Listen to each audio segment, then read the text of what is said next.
thank you very much for receiving us here in your home. For us, it's very important, and for me, your books were before conversations with God and after conversations with God for my spirituality. Thank you for the invitation. It's lovely to be here. How may I serve you? Well, I want to know everything about your life, but let's see if we can start. Okay, 10 and a half. Okay. My shoe size is 10 and a half. And mine 5. Okay. She said she wants to know everything. Everything. Well, not everything. Not everything. Okay. Okay. But for example, tell us when did you start to think about God? When you were little? Yes, or? yes. I was born in a Roman Catholic family. So I was raised as a Catholic. My parents were Catholic, and they sent me to a Catholic school, Catholic elementary school. So, gosh, I was 7, maybe 8 years old, and they were telling me all about God and life and all of that. So I began to think about God when I was 7 years old. Wow. And then I had what they called in the Catholic Church my first Holy Communion when I was around 7 or 8.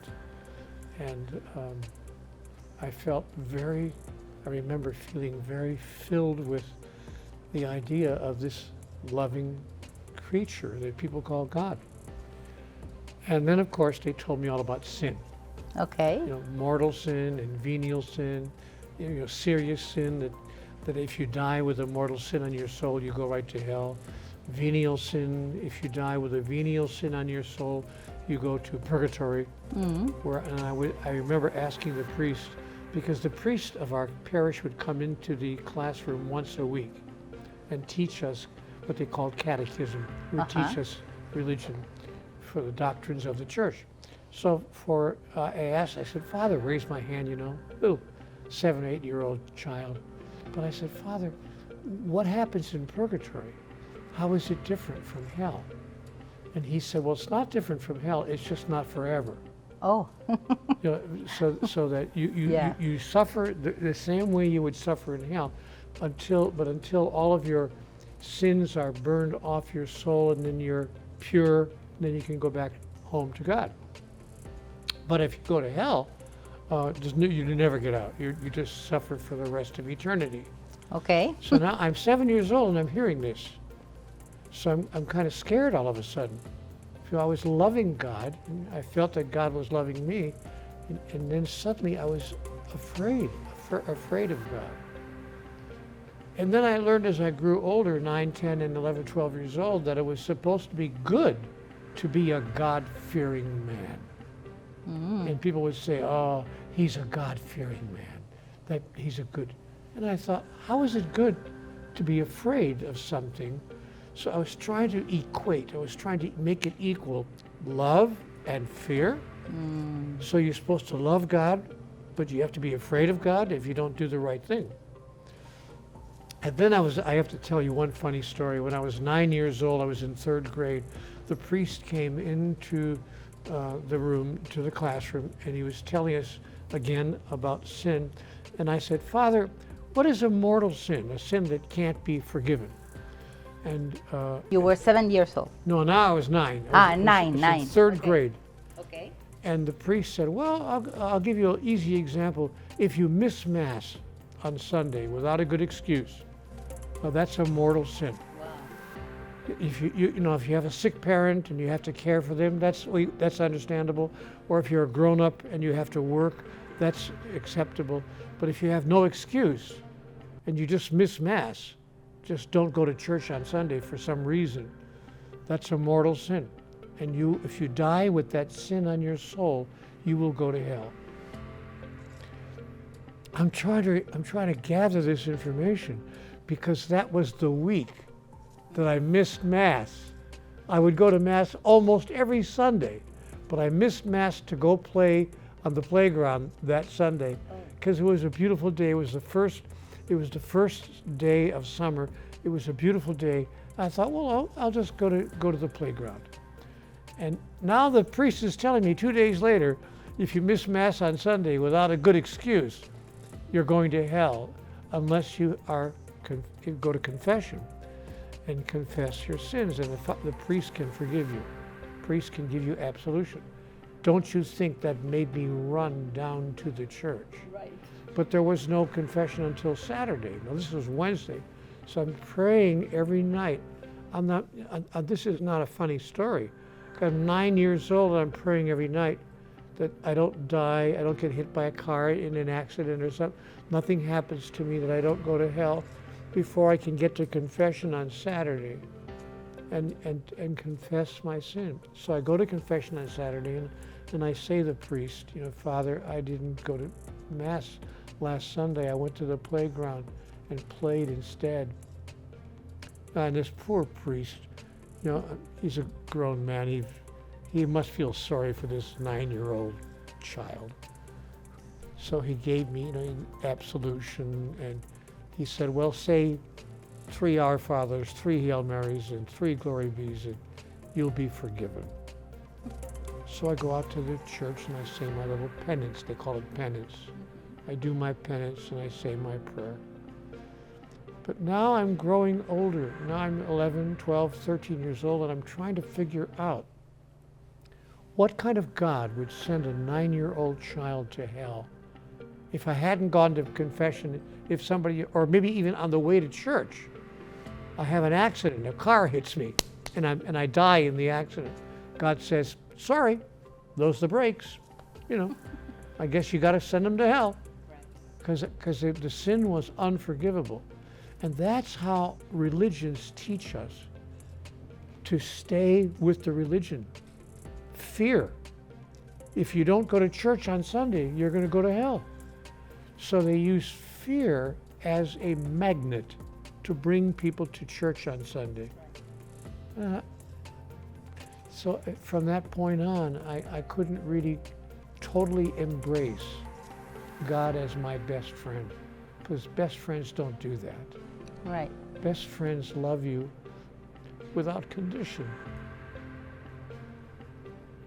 So that's my story.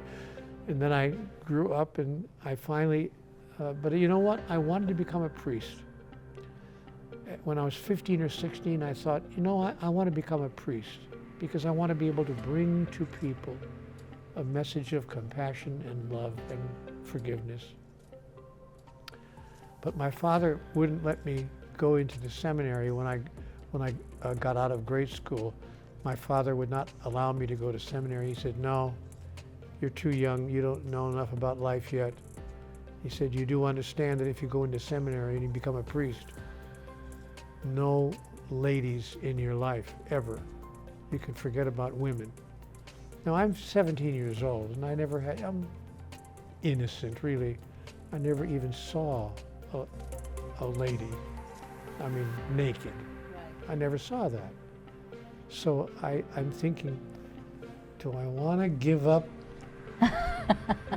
this, or so I thought, well, my father was very wise. He said, if you're 21 or 22 and you've had a little bit of life and you still want to become a priest, I will finance it and I'll send you to the seminary, but not at your age. I said, okay. So then I, grew up a little older and I wound up having a few experiences. Okay. And changed my mind about going to the seminary. And so I never got to be a priest. But you marry and you have like a struggle life for a time, right? I'm married. I've had a wonderful life. I had 9 children. Okay. Including triplets. Wow. Yeah, and I had a wonderful careers. I was in broadcasting and radio and television for years, and then I was in journalism. I was a newspaper reporter. Okay. And then I became a managing editor. So I was, successful in even though I never went to college, because you don't have to go to college to be in television. Anybody can be in television.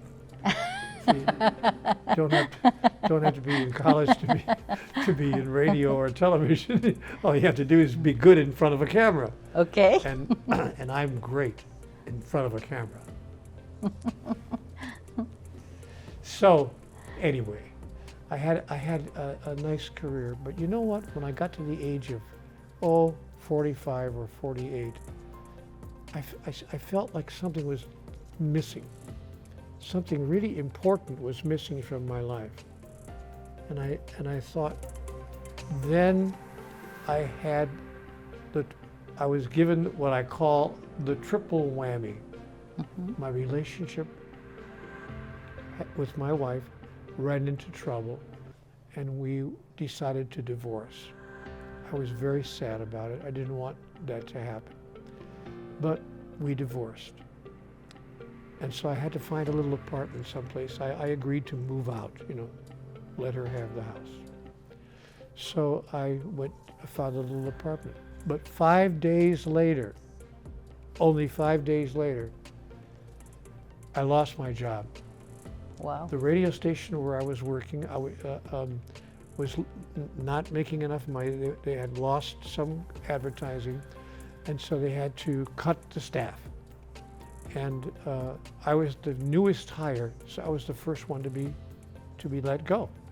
So they called it, they just had to reduce the staff.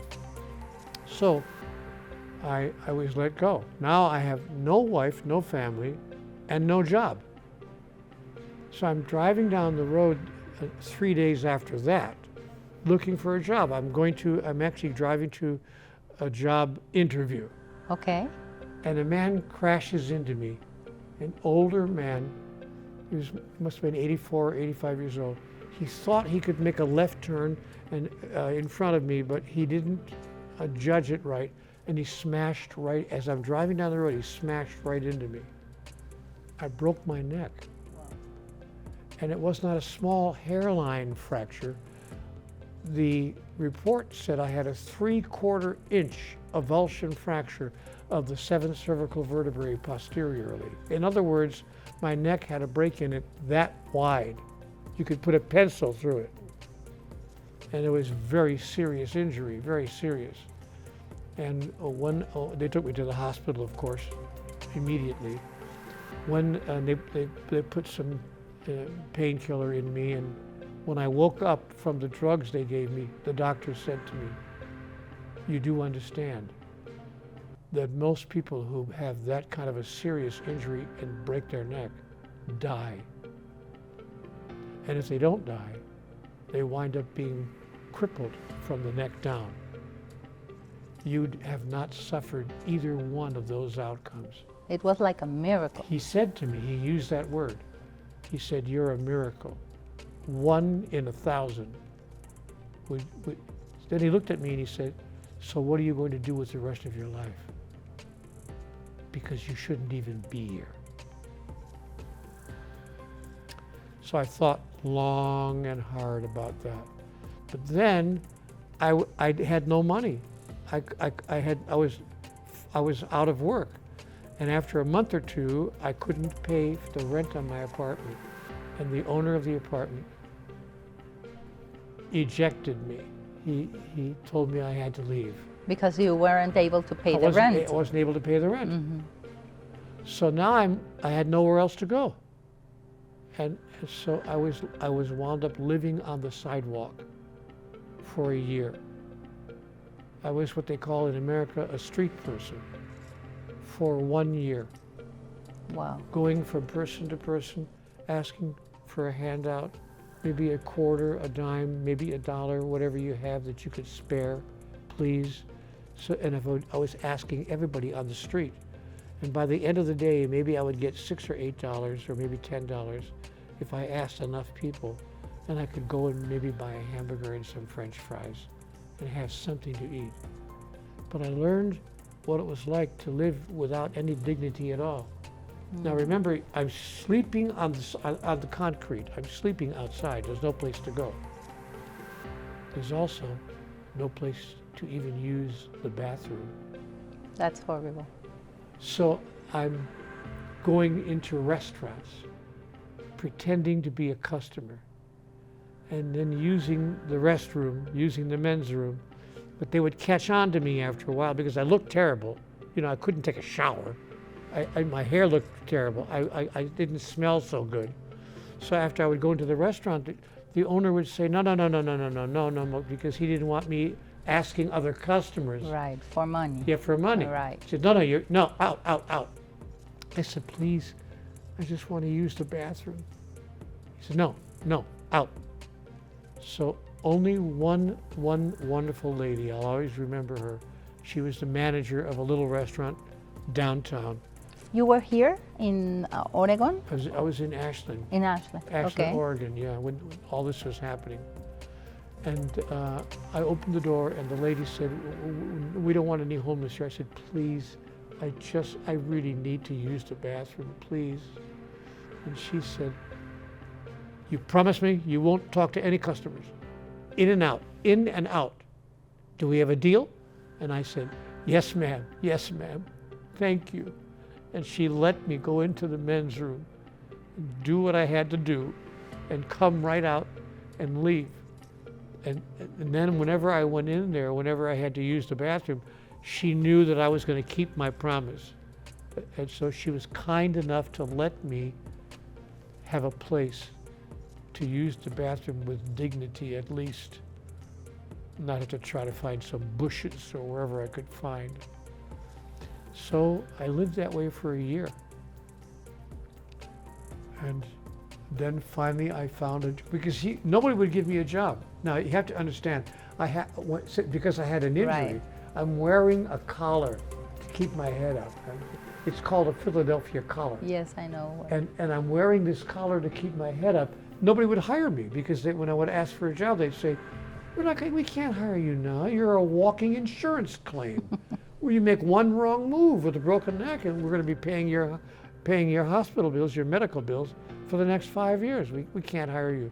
When you got that thing off your neck, come back. Maybe we can give you a job. So I couldn't find a job anywhere. And it was not your fault because the accident was not because of you. The other man's fault, and that was another thing. The insurance company, of course, it's the insurance company's job to not pay the benefits if they can, or they try to talk you down, so they don't have to spend as much money.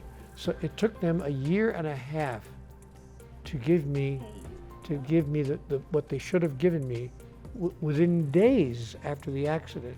But they're haggling with me and talking with me, and I had to go to an attorney who, I had no money, but he was kind enough to say, you can pay me when you get the settlement.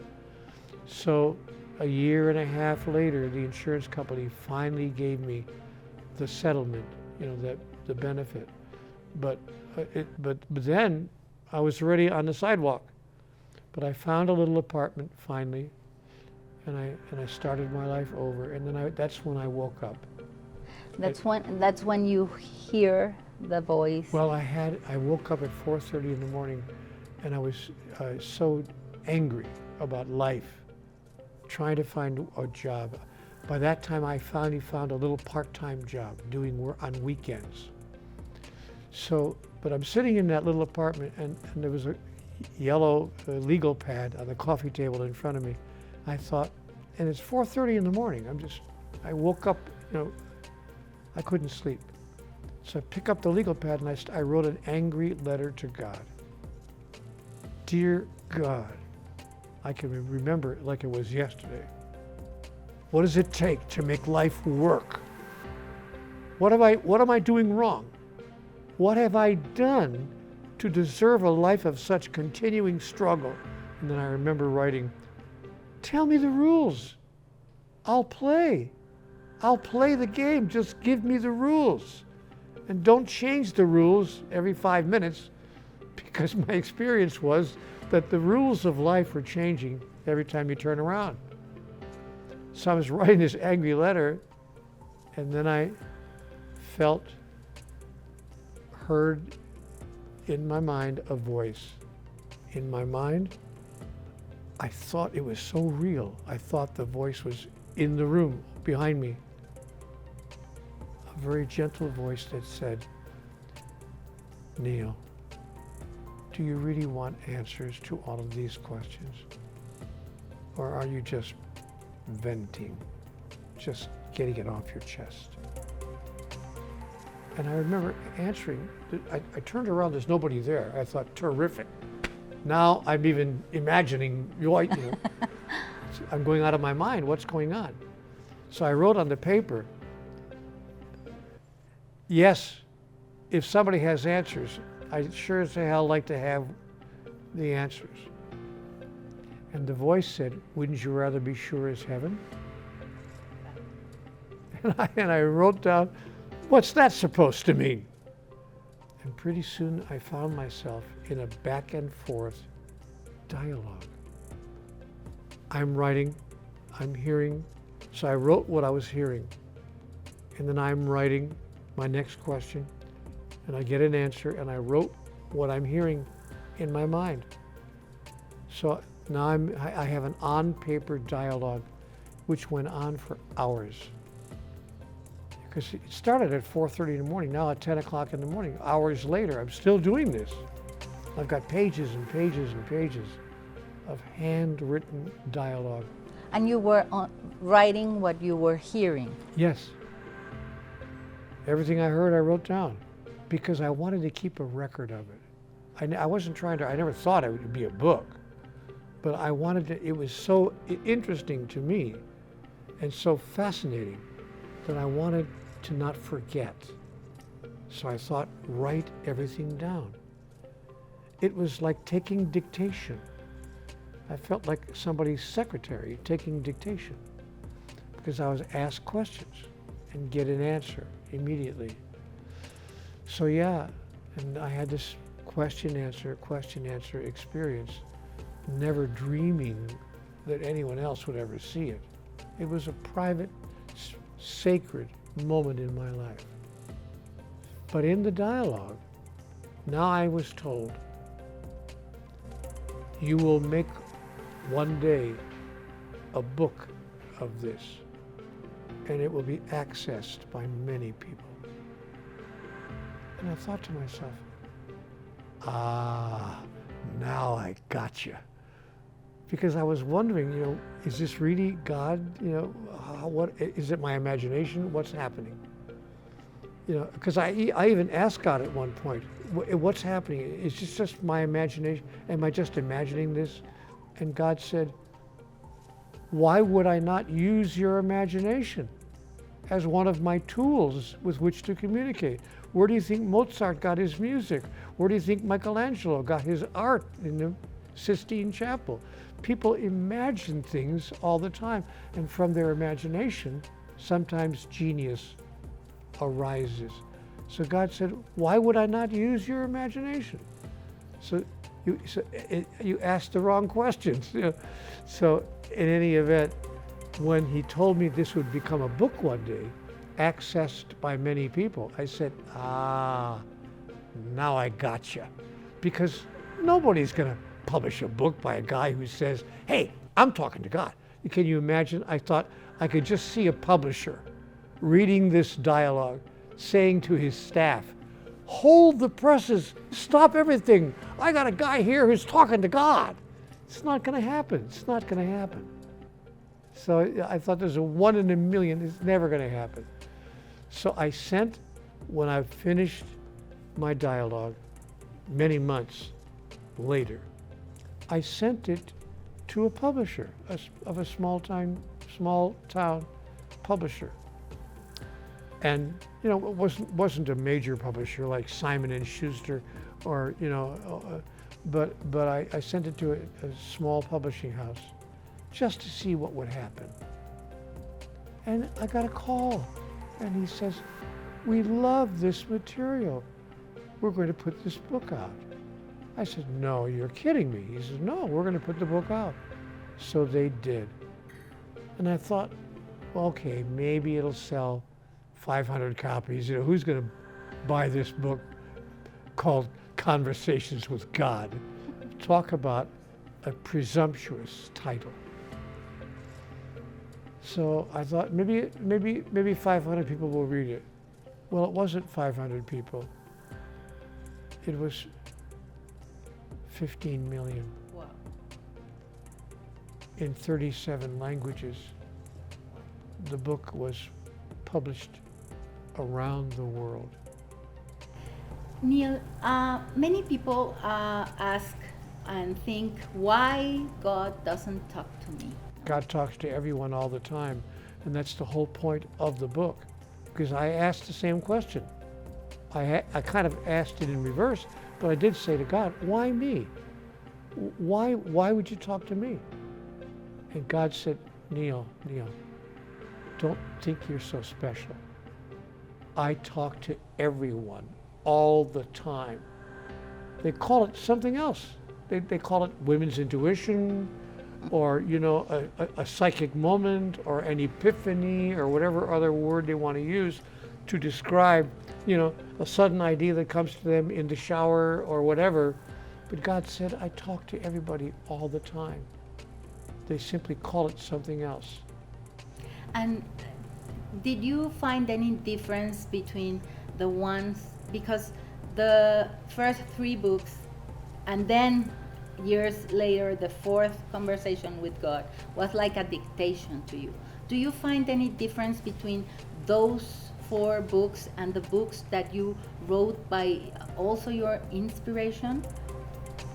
Were there any difference between them? Yes, the dialogue books felt like I was taking dictation.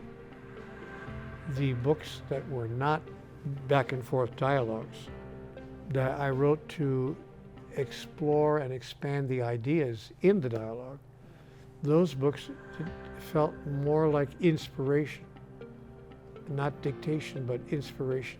They felt like inspired writing. So I was filled with ideas, and I simply wrote them down. And to help people understand the dialogue more fully and more completely.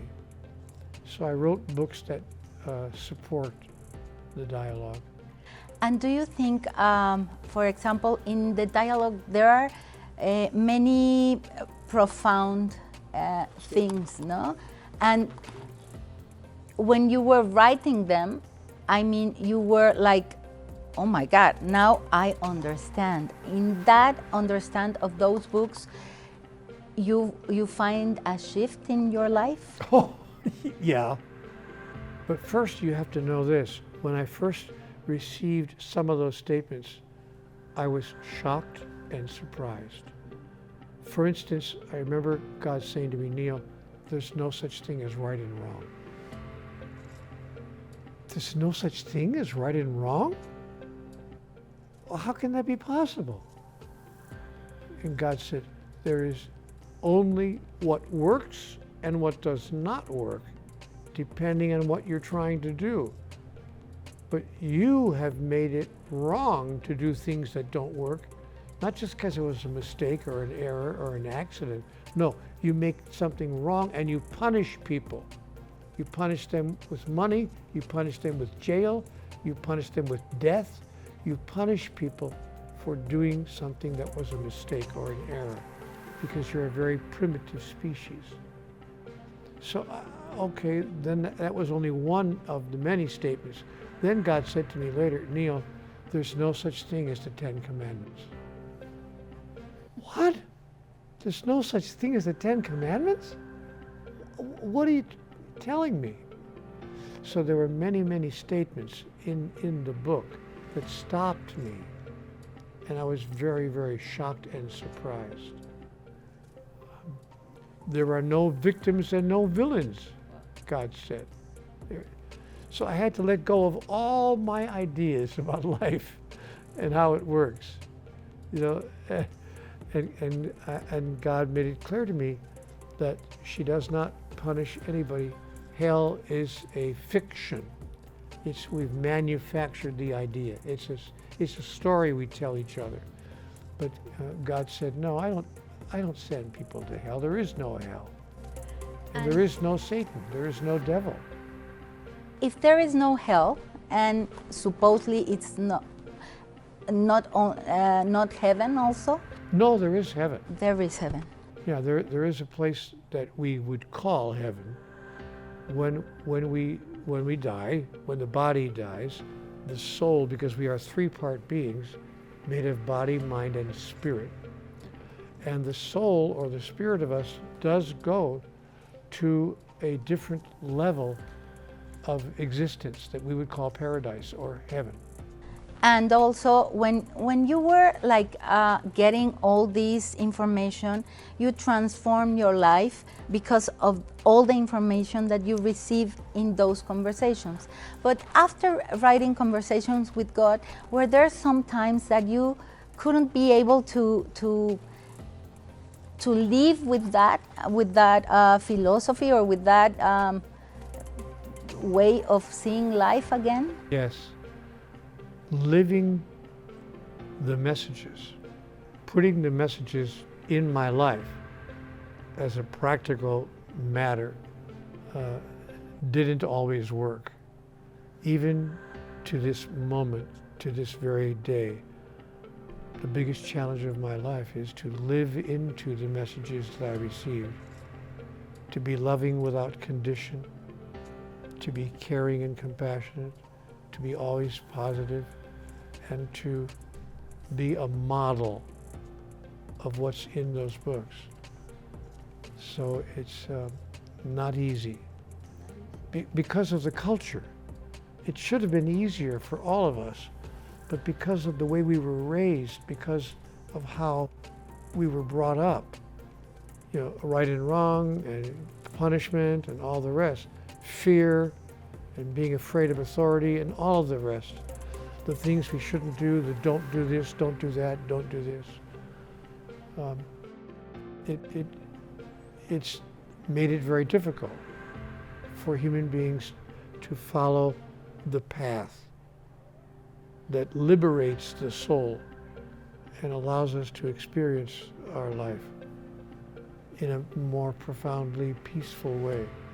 But until we do, we'll have wars like we have all over the world right now, even as we speak.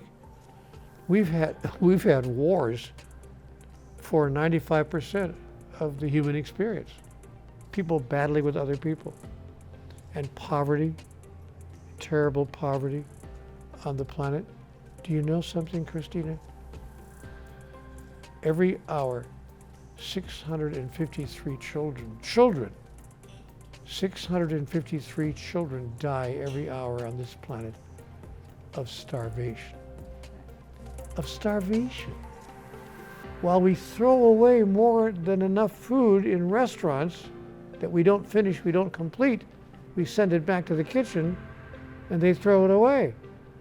We throw away enough food in the restaurants of our cities than we need to feed the poor villages around the world for a week. We don't even know how to take care of each other, and we don't know how to take care of our planet. We can't even take care of the earth. Why, Neil? Why do you think we do such mistakes? Why? Because we're a very young species. We're very young. We're acting like children because in the universe there are many, many species. But we are one of the younger species. I'm told that humanity is a very young species. And because we're so young, we are acting like children. We're still evolving. But there's great hope now, because now we have wonderful technologies, like this technology right here, and the Zoom platform, and the internet. So now we can actually talk to millions of people, hundreds of thousands of people, in ways we could not, even when I was a child. When I was a child, I would never dream of something like the internet or get on Zoom and talk to people all over the world on some kind of a platform with a face-to-face conversation. That, to me, when I was a child, was science fiction. So we're now living in the science fiction era, and I have great hope that soon the first domino will fall and the rest of the dominoes will follow, and we will have a transformed society with no more war, no more poverty, no more starvation, and no more suffering the way we are suffering today. I think one of the paradigms that changed my life is that sometimes we think that we have to love other ones better than we love us. And I think it's in the contrary. You should be full of love to give love. And I think that is one of the reasons. But I think you specified that in your books, and it's very nice because we think that if we love ourselves, it will be bad for others. Can you talk about that, please? I was taught as a child not to brag, not to feel good about myself, and don't be all excited. You know, when I was a little boy, if I could do something, I played piano, and I was really proud. And when my relatives, my family would come over, you know, my grandmother or whatever, I would want to play piano for them. I'd say, "Oh, listen, I can play piano." My dad taught me, "You're to be seen and not heard." You know, no, don't brag about yourself. So all of us have been taught in some way or another that it's not okay to feel good about ourselves. You have to be modest. And if you feel good about yourself, it's immodest. So the only people who were immodest, you know, were people who did stuff that we shouldn't be doing. So they were called immodest because they were bragging or maybe taking their clothes off in front of a camera for the movies or whatever. They were very immodest people. So we've been raised not to love ourselves and to be very modest. But God said, no, it's okay to love yourself. You must love yourself or you won't have any love to give anyone else. So you start right here. Start by loving yourself. Look in the mirror every morning when you get up and just say to yourself, you know what, baby? I love you. Yes, I was told also to not even look to the mirror. No? And tell me something, how can you be your best version and not to, how could you put limits? Because sometimes, you know, some people are like sometimes abusing. And how can you be your best version, but at the same time to put a limit in that attitude that is hurting you? By simply being honest. By being lovingly honest and saying to a person, I'm sorry, but your behavior, the way you're treating me is not okay. It's not working. I understand why you feel it's okay to act the way you're acting. I understand that, but it's not okay with me. So I'm not going to remain in this space. I'm now going to leave. And if you want me to have a continuing relationship or friendship with you, you're going to need to change your behavior. But it's okay for you to be who you are because I love you no matter how you are. Which is what God says to us. God says to us, I love you no matter what. I will never stop loving you.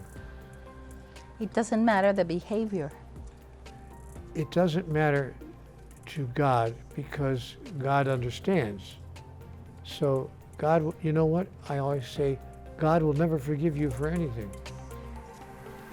And people get crazy when I say that. Their eyes go crazy. They cross their eyes. How can you say that God will never forgive you? and I ask God, how can you not forgive me? God says, I don't need to forgive you because nothing you do could make me angry, frustrated, upset, disappointed, or resentful. I don't need revenge. You can't hurt me. There's no way that you can hurt me, God said to me. If you think you can actually hurt God's feelings, then you don't know who I am. So I got that. Oh, God said to me, Neil, understanding replaces forgiveness in the mind of the master. And I was still trying to figure that out. I said, really? And God said, Neil, have you ever held a baby in your arms? I said, yes, I've held babies in my arms. I've had the wonderful experience of holding a baby in my arms. And God said, supposing while you're holding that wonderful baby in your arms, they have an unfortunate biological accident. Okay. Would you say to the baby, oh, it's okay, I forgive you? Of course not. Because you understand how that could happen. Even if a 2-year-old behaves in a way that you don't think is good, you can understand how a 2-year-old could maybe spill the milk at the table, reaching for, or whatever, because you understand. And understanding replaces forgiveness in the mind of the master.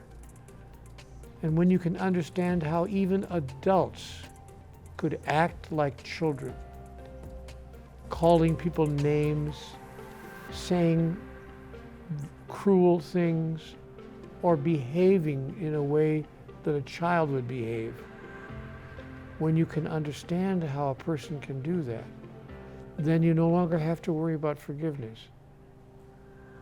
because understanding replaces forgiveness in the mind of the master. Now you know why God will never forgive you, because God has no need to forgive you, and you can also understand how you never need to forgive anyone else. When you love the other person with pure love, then you're saying to that person, I need, expect, require, hope for, and demand nothing from you. You don't have to give me anything back. I love you because of who you are, not because of what I think I'll get from you. Because if I'm loving you because of what I can get from you, then I'm not loving you at all. I'm loving me. I'm simply using you as a tool with which to love me. But if I love you completely, purely, unconditionally, then I don't love you because of what I can get from you. I love you because of what I can give to you. And the feeling of presenting what I have as a gift to you is a feeling that's almost hard to describe. It's a wonderful, wonderful feeling. And that is what you gave us in this last book that has been published about the solution of God, where you said that the solution of the paradigm. Talk a little bit about the paradigm of God that you write in your last book. Well, last book published, but not last book, because I want to talk... Most recent. Most recently, yeah. Yes. I think that God is telling us that number one, that we are all one. And the paradigm that people live in is separation. We think, no, I'm over here and you're over there. I'm here and you're over there. So I'm not you, you're you and I'm me. And God says, well, I know it looks that way, but hold up your hand. I said, okay. God said, are your fingers separate from each other? I said, well, in a way they are. They look separate. Each of my fingers behaves in a different way. They all have their own functions. God said, yes. So they are different, but not separate. They're all part of the same hand. So God said, here's what I want you to know. You are all fingers on the hand of God. What? That means that what I do for you, I do for me. And what I fail to do for you, I fail to do for me. because we are all one. And that's the paradigm shift that we need on this planet. Because if we ever, as a civilization, embrace that idea, everything will change. Nothing will ever be the same again. And I will treat you the way I would treat me, because we are all one. This is not a new idea. This is not, oh, nobody's going to go, never heard that before. We've been hearing this for thousands of years. You know, there was a guy walking around on this planet a couple of thousand years ago who said, do unto others as you would have it done unto you. What an interesting idea. 2,000 years ago, this guy is telling us this. And he said something else too. He said, bless your enemies and pray for those who persecute you. And if a man slaps you on the right cheek, offer him your left. And do good to those who would do evil to you. And if a man steals your coat, give him your shirt as well. And if a man demands that you walk 1 mile with him, go with him twain. And raise not your fist to heaven, and curse the darkness not, but be a light unto the darkness, that you might know who you really are, and that all those whose lives you touch will know who they really are as well. Christina, we've been given these ideas even long before Jesus. Buddha, who lived long before Jesus, told us the same things. All the great masters throughout human history, men and women, have been telling us the same thing. The question isn't, how can we do this? How can we make this change? The question is, why don't we simply do what we have been advised to do? That's what we talk about in the God solution. The God solution is to simply embrace pure love as who we are, as who God is, as who everyone else is, and step into a new way of experiencing life and ourself.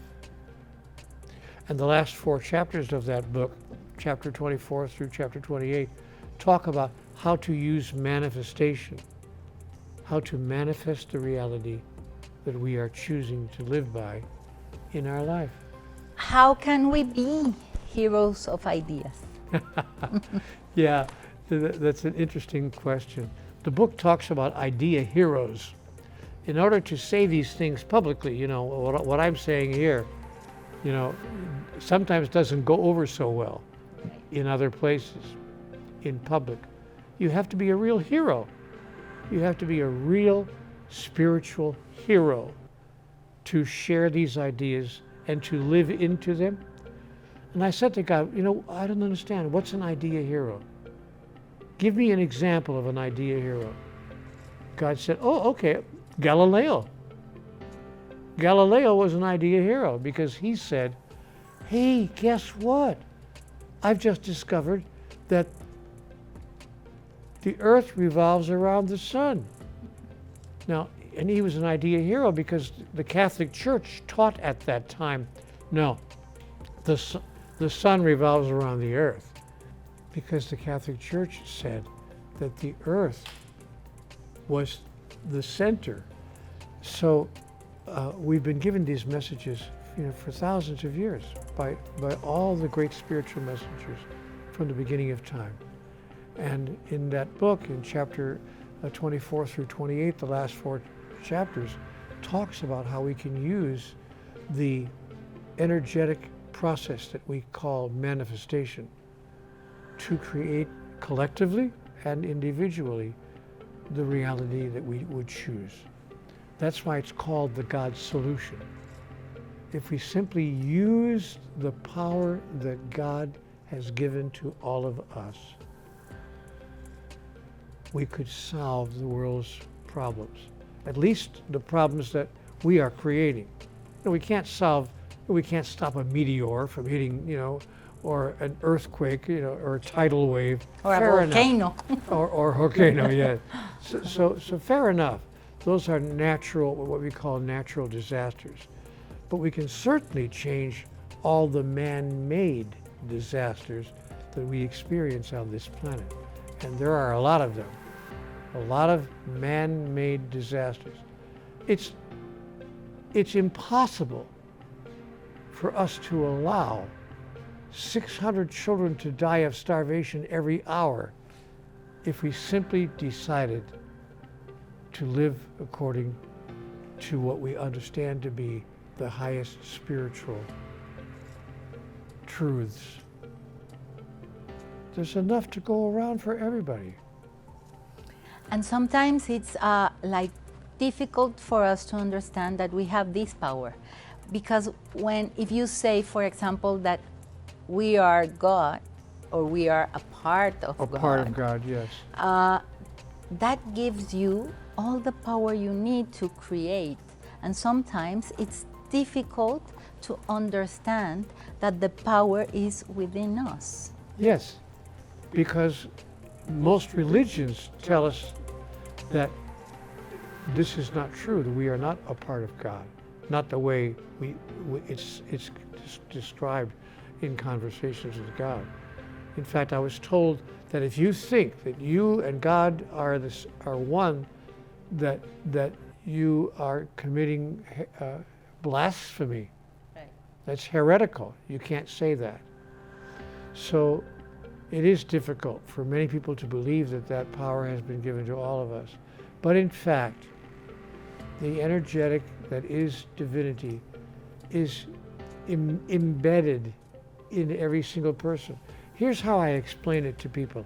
I say, think of yourself as a wave on the ocean. Is the wave separate from the ocean? No. Is the wave something other than the ocean? No. It's the ocean simply expressing in individual form. So the wave is an individual expression of the ocean. And when that expression is complete, the wave recedes back into the ocean to express itself again on another day. So God said, think of yourself as a wave on the ocean. You are a wave on the ocean of divinity, expressing in the way that you have chosen to express yourself. You are a beautiful expression of divinity, and when your expression is complete, you will recede back into the ocean of God. And then we can talk about death, that you don't really die, because that expression just returns to the other form, or to the ocean in this case. We never die. The body may cease to function, but the soul lives forever. And when the soul leaves the body, it returns to divinity, to the all, to the everything, what I call heaven. It goes back to heaven. And the reason it comes to here, we would say, well, why doesn't it just stay in heaven? But no, it comes back, it reincarnates, and comes back again over all eternity, because the physical world is the place that has been designed to allow us to experience what we know ourselves to be when we're in heaven. Heaven is the complete knowing of everything. And there's no time in heaven. It's always now. And there's nothing but pure love in heaven. So it's just love here, now, always. That's heaven. And we know ourselves as that. And we know ourselves in heaven. We know ourselves to be all of the qualities of divinity. Love, compassion, understanding, awareness, generosity, patience. We know ourselves to be these things, but the soul seeks to experience what it knows itself to be. Let me give you an example. I can know that I'm generous. I can think of myself as Neil the Generous. But if I never experience myself being generous, then it's just an idea I have, just a concept. You know, let me give you a better example that most people can understand. When I was 14, I picked up my first copy of Playboy magazine. Okay. You know, I stole it actually from a magazine store. I snuck it out, put it in under my coat. Because I wasn't supposed to have it, of course. They don't sell that magazine to children. But I was told all about it. So I stole this copy of Playboy magazine and I opened it up to, of course, to the centerfold where there was a picture of a naked lady. A big picture. A huge picture of a lady with no clothes on. Now, I had never seen anything like that. I'm 14 years old. So, of course, I was intensely interested and fascinated and, excited about it. So I finally knew about what a lady looked like. But you know what?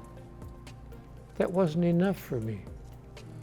I wanted to not just know about women, I wanted to experience women. Okay.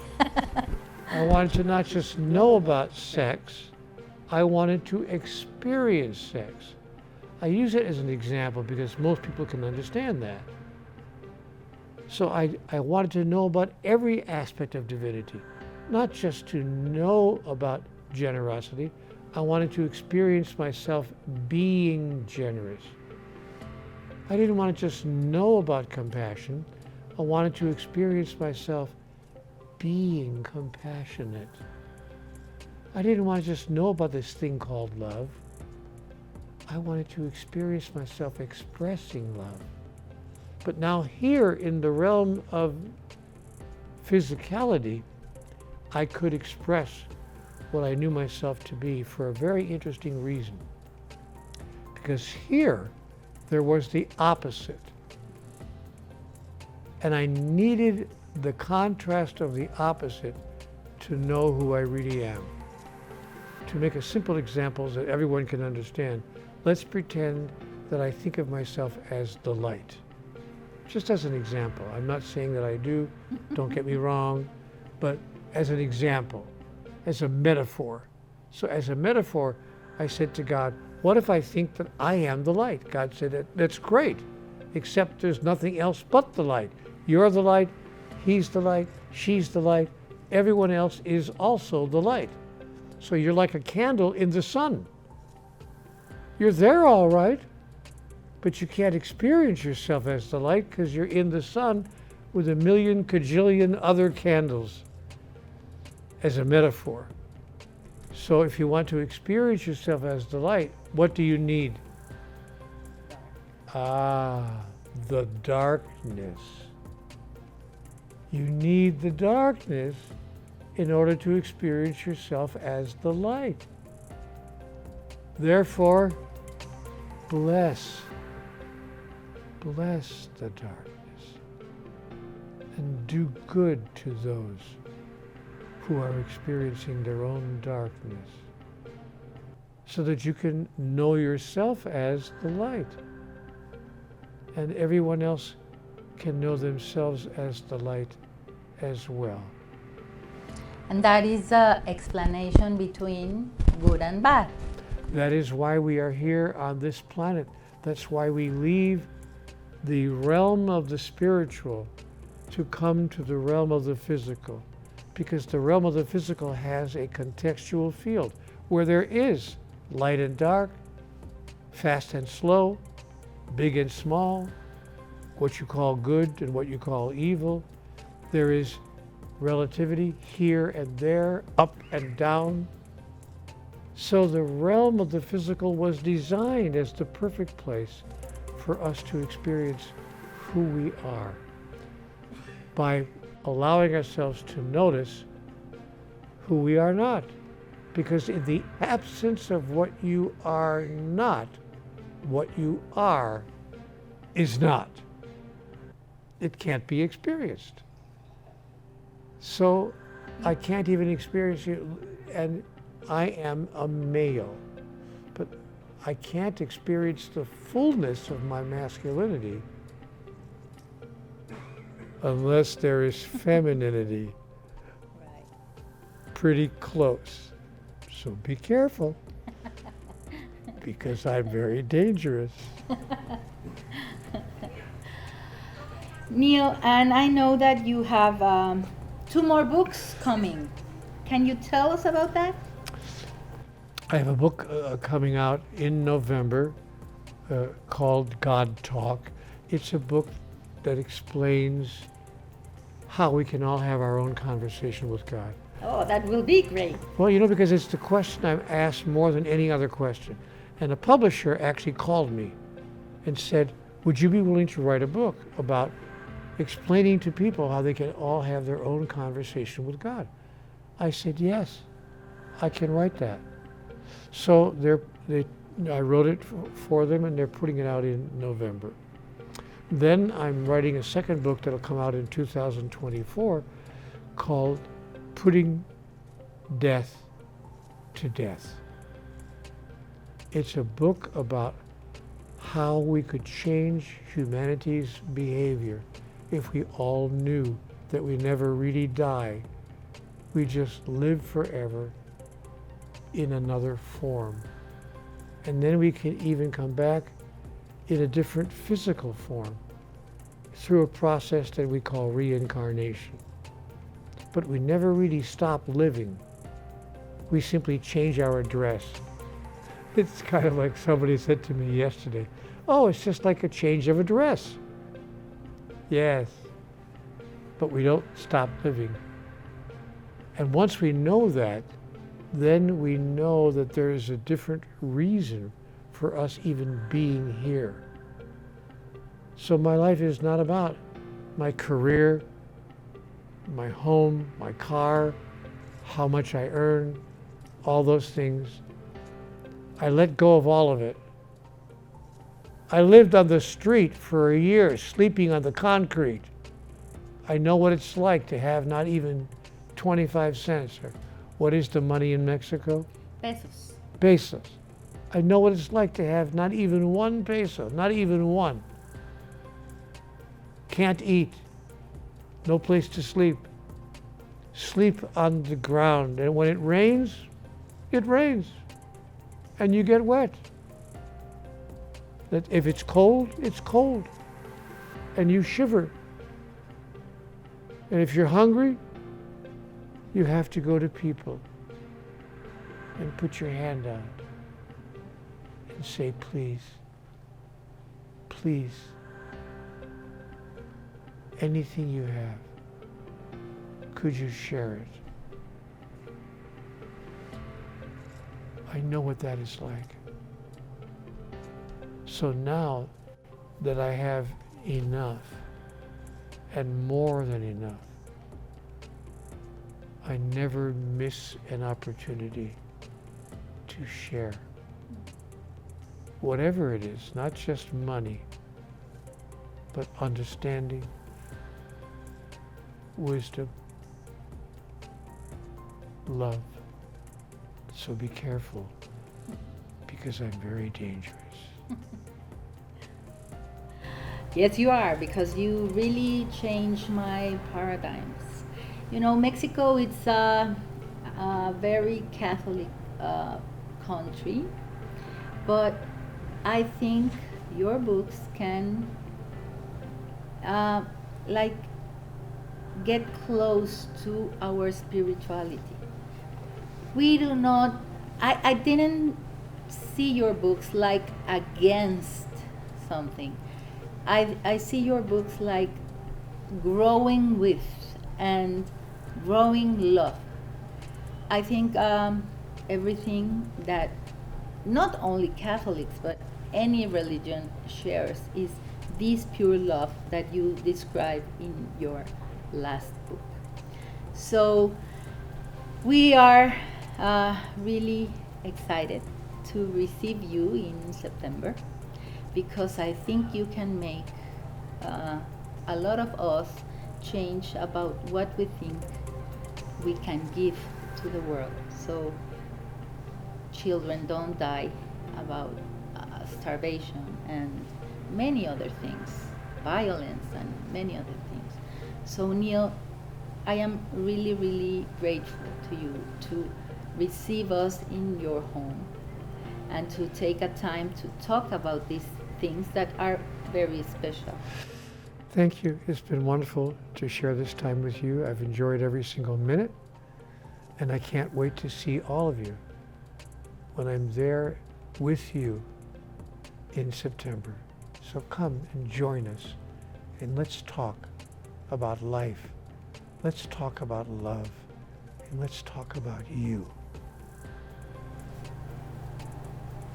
And tell us how to have a conversation with God. Thank you, Neil. You're welcome. Thank you. Bye for now.